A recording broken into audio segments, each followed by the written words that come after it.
Selamat pagi orang-orang yang mau menetap ke depan di dalam pimpinan Yesus Kristus. Selamat bergabung kembali dalam Sukacita Pagi. Saudara, pagi ini saya mengangkat kembali sebuah peristiwa lama dari kitab Kejadian 19 ayat 26 mengenai istri Lot. Dikatakan demikian. Tetapi istri Lot yang berjalan mengikutnya menoleh ke belakang lalu menjadi tiang garam. Saudara, pernyataan ini mengandung ajakan supaya kita tidak menoleh ke belakang. Memang saudara, pengertian dalam bahasa Indonesia kata menoleh itu seperti hanya memperhatikan sekilas gitu. Misalnya kalau kita sedang di atas kendaraan lalu kita menoleh sedikit ke kiri kanan melihat kaca spion gitu supaya kita tahu posisi pengendara lain. Tetapi fokus utama atau pandangan kita tetap pada kendaraan yang di depan. Jadi kita bukan fokus pada yang kiri atau kanan. Itu bukan menoleh maksudnya. Kalau menoleh itu hanya sebentar saja. Nah, lalu kita melihat kembali bacaan pada hari ini, lalu mungkin kita bertanya-tanya, kenapa Allah menghukum istri Lot sedemikian hebat padahal dia hanya menoleh gitu ya.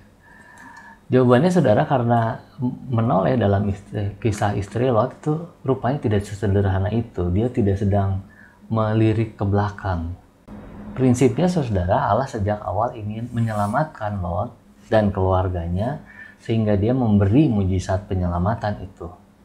Kita juga ingat dua calon menantu Lot sekalipun mendapat tawaran diselamatkan, tetapi memilih tinggal dan kemudian dia dihukum hujan belerang dan api.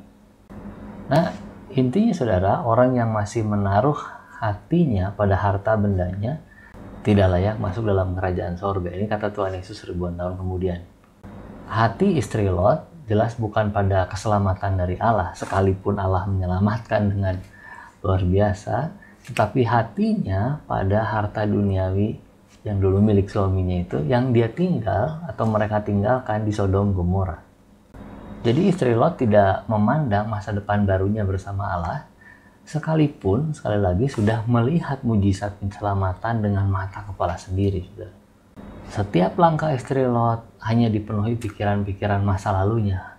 Harta yang ditinggalkan, masa depan suram tanpa kekayaan tersebut. Sehingga saudara, tiang garam menjadi alat bantu pengingat bagi kita kalau Allah tidak berkenan kita terjebak pada masa lalu.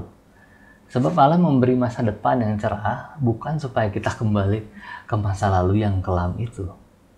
Dia sangat kasih kepada kita saudara sehingga dia menolong kita keluar dari tengah situasi yang tanpa masa depan. Mari kita berdoa saudara. Allah Bapa, kami sungguh bersyukur Engkau mengeluarkan kami sekalipun situasinya begitu menegangkan, mencekam, kami seolah-olah tidak bisa keluar dari situasi itu. Tapi kami dikeluarkan seperti Lot dan keluarganya digiring keluar dari Sodom dan Gomora. Terima kasih Allah Bapa. Kami mau menatap masa depan bersamamu. Kami mau mengikuti fokus pada pimpinan Roh Kudus saja supaya kami tidak lagi kembali ke masa yang lampau. Terima kasih Allah Bapa. Kuatkan teguhkan hati kami. Dalam nama Yesus Kristus kami mau berdoa dan bersyukur. Haleluya. Amin. Tetap kuat dalam Tuhan Yesus Kristus saudara-saudara, karena Dia satu-satunya penolong kita.